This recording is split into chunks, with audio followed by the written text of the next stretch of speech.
Last weekend was Martin Luther King Jr.'s birthday, as well as the second inauguration of our first African-American president. So you'd have to be kind of tone deaf to the mood of the country to hold a National Gun Appreciation Day that very weekend, right? Well, that's exactly what a group of pro-gun advocates did.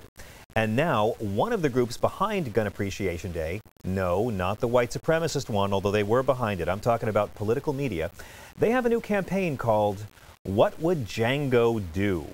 The film where every right-wing white man is portrayed as evil is being used by right-wing white men to gain minority support for their cause. And not only is their premise that arming black folks would have prevented slavery absurd, it's also based on a film that's kind of fast and loose with its own historical accuracy. This is the Tarantino South. You have the KKK in the movie before the KKK even existed. You know, why didn't they exist? They didn't need them. They didn't need to wear hoods to be racist when they had slavery. Joining me now to discuss this and many other issues are three of the hosts of This Week in Blackness Radio on TWiB.FM. L. Joy Williams, who hosts TWiB in the morning. Elon James White, my good friend, comedian extraordinaire and managing director of This Week in Blackness. And Aaron Rand Freeman, host of TWiB Radio and We Nerd Hard. Welcome to all of you. I'm so pleased you're here with us tonight. Thank you, sir. Okay, let's get started on this. Using the film Django Unchained to try to get African Americans behind a pro-gun, anti-gun control movement. Is this as insane and vulgar as it sounds? Definitely. I mean, I've heard of groups trying to use popular culture and movies to sort of attract attention to their campaigns and issues. I mean, I do it for clients all the time, but this is just insane. It's, you know, to try to bring together African Americans and say, you should have guns and it would have prevented slavery.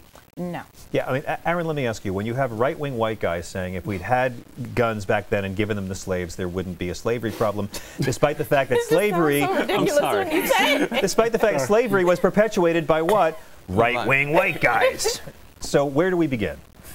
I don't even know how to begin. I would say this is fast. I say we use the term vulgar. I'm going to level with you.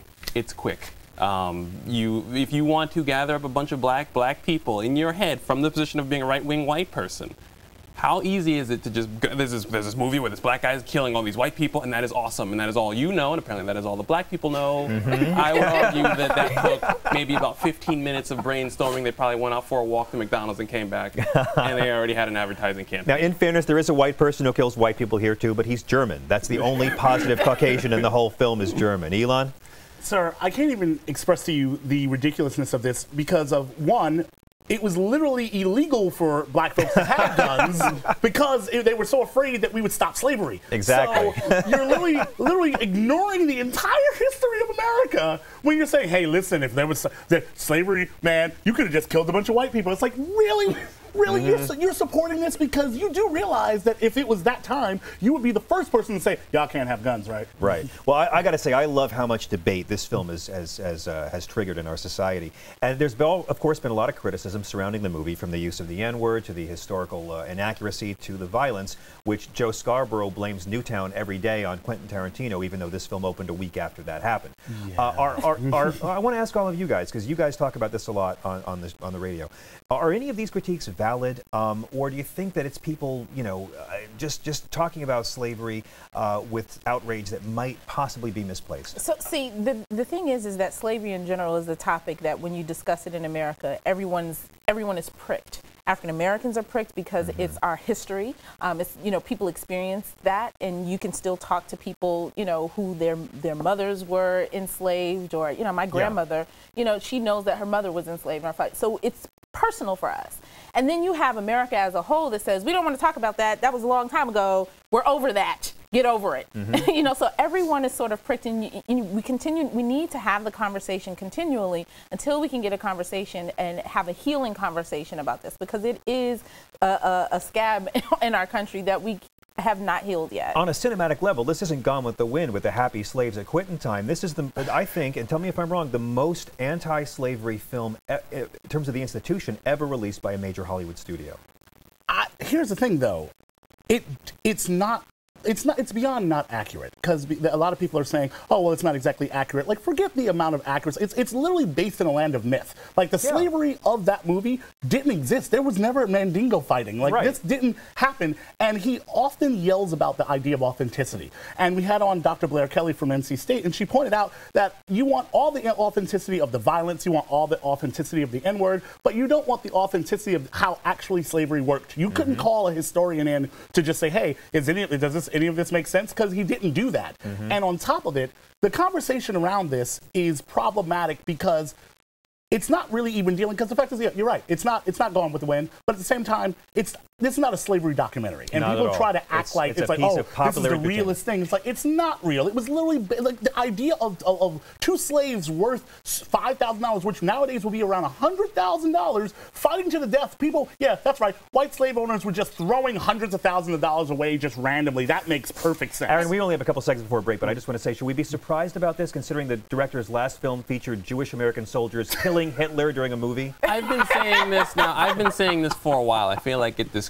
I feel like I don't want to undercut anyone's argument, but Quentin Tarantino, I could have sworn he learned everything about film from working in a video store and just generally being a big film nerd his entire life, including, I would argue, his concept of history. So I feel like we're holding him to a weird standard. He's just kind of a film fanatic. So I don't know why we're expecting someone who has this background to all of a sudden be able to just call upon history like that. And he does not, it's not in his wheelhouse. He doesn't know. No, and it doesn't seem like he's interested. It seems like he's making a movie about movies, which is what he tends to do, and they're all revenge fantasies. We got to take a break for 1 second. When we come back, my panel and I will look at some abortion arguments that might induce morning sickness.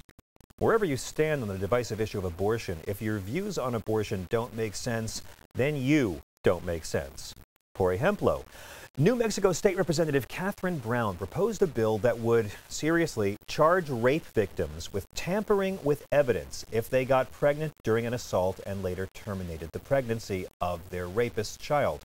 I guess people can't test an aborted fetus's DNA. Although fetuses do have DNA, it would be considered evidence. They have almost nothing else but DNA. Now Brown says she meant to charge the rapist instead.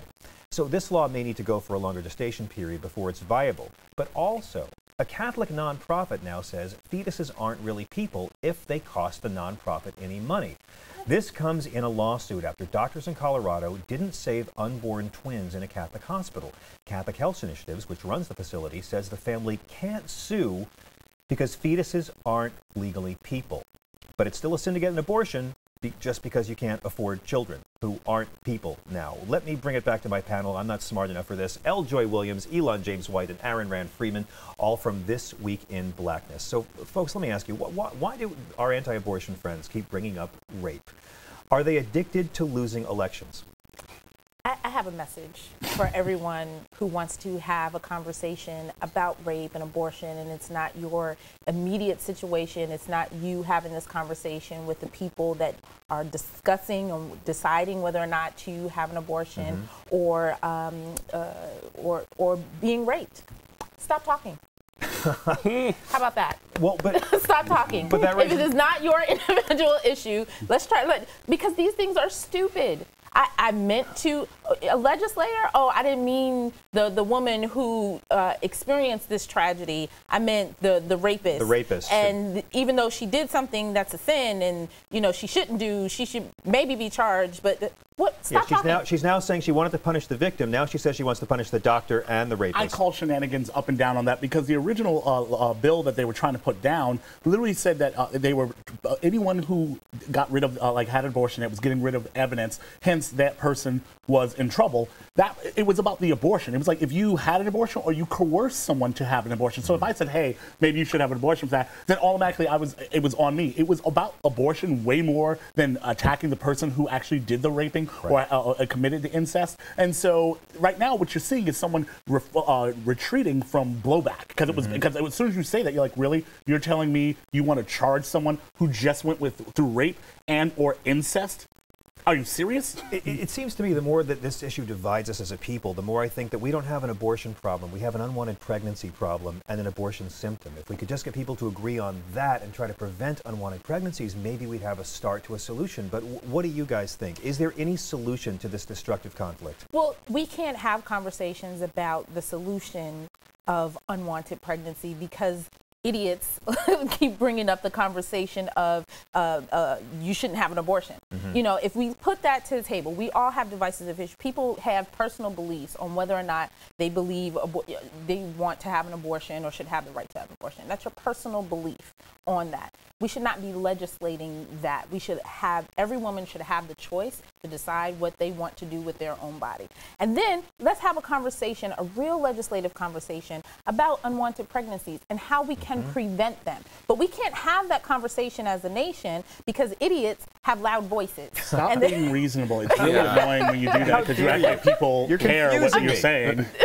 Well, let me take it on to a different topic then, because this was a bit bewildering as well, and maybe you can help me out. The NAACP is fighting New York City's ban on large sugary soft drinks. Whether you agree with that ban or not, the NAACP is saying the ban hurts minority-owned small businesses and reduces freedom of choice in low-income communities. There are those who would say the NAACP might want to direct their energies towards fighting obesity problems, fighting diabetes or health issues. What side do you guys take on this? It's interesting. I'm gonna let she is actually a president of an NAACP chapter, so that'll be interesting there. But I'll tell you this. When you stop for a moment, you actually look at it, like whether or not, like you say, you have an opinion on this, whether or not people should be ingesting that or whatever, whether or not this is an overreach of government to say that, whatever. Let's walk away from that. The ban doesn't actually affect large businesses like 7-Eleven or anything like that. So basically, you're saying, hey, we're putting this rule down, but if you're a big corporation, you have a bunch of money, you don't have to deal with this. But you small businesses that actually might need this was really important, you have to be forced to deal with this. And on top of it, there's a certain amount of privilege when you push that down and say that, hey, listen, you don't need that. Okay, let me tell you what to do. Don't buy those big sugary drinks. Well, I understand that you might stretch this for the next 2 weeks in your family because you have 3 kids and this is actually what you use. Forget that. You don't get to do that. And to actually to claim that NAACP is in the pocket of the corporations is a little bit problematic.